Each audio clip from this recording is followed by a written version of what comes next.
আরে সুরাইয়া, আরে আম্মাজি, তোমরা সব কোথায় আছো? আমি তো মেঘের ওপরে এসে বড়লোক হয়ে গিয়েছি, হা হা হা। কিন্তু বেবি, তুমি মেঘের ওপরে গিয়ে বড়লোক কি করে হলে আমাকে বলো। আমাদের ঘরের ভিতরে এমন একটা যন্ত্র আছে যে সেটাকে টিপলে তোমরা বাদলে চলে আসতে পারবে। জলদি করে আসো আর বড়লোক হও।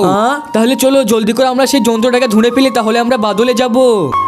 আরে বেবি, এখানে তো নেই, অন্য জায়গায় চলো, জলদি করে চলো। আরে বৌমা দাঁড়িয়ে যা, আমরা সবাই এক জায়গা থাকলে ধুঁড়ে পাবো না, সবাই আলাদা আলাদা ঘুরে যা। আচ্ছা ঠিক আছে, তুই এদিকে যা আর আমি এদিকে যাচ্ছি, আর তুমি ওইদিকে চলে যাও। আচ্ছা ঠিক আছে, তিনজনা তিন দিকে যা। আরে এখন কি করে বেবি আকাশে চলে গেল? আমাকে এখন খুঁজে বের করতে হবে। আরে বেবি আবার এই মেশিনটাকে নিয়ে যায়নি তো? আরে কোথায় আছে মেশিনটা, কোথায় আছে? আরে এইটা আবার নিয়ে যায়নি তো? আমি জলদি করে যাই একবার। আরে বেবি কোথায় মেশিনটাকে রেখেছি, কোথায় রেখেছি? আরে এইটা মনে হচ্ছে, এইটাকে নিয়ে চলে যাই আমি, তারপরে আমরা বাদলে যাব। আরে আমরা এখন কি করব? আমরা তিনজনা তো তিনটে মেশিন নিয়ে চলে এসেছি। আরে তোমরা টেনশন করো না, তোমাদেরকে আমি এক্ষুনি নিয়ে আসছি। তার আগে বন্ধুরা, আমার এই ভিডিওটি দেখে যে লাইক আর সাবস্ক্রাইব না করবে তাদের মোবাইলটি যেন হাত থেকে পড়ে গিয়ে নষ্ট হয়ে যায়, আর যারা লাইক সাবস্ক্রাইব করে দেবে তাদের মা বাবা যেন অনেকদিন বেঁচে থাকে। তাড়াতাড়ি সবাই লাইক আর সাবস্ক্রাইবটা করে দাও। আরে সুরাইয়া, আমরা তো বাদলের উপরে চলে এলাম, এবার আমাদেরকে বড়লোক করে দে। এই নে সবাই পয়সা ধর, এই নে ধরো।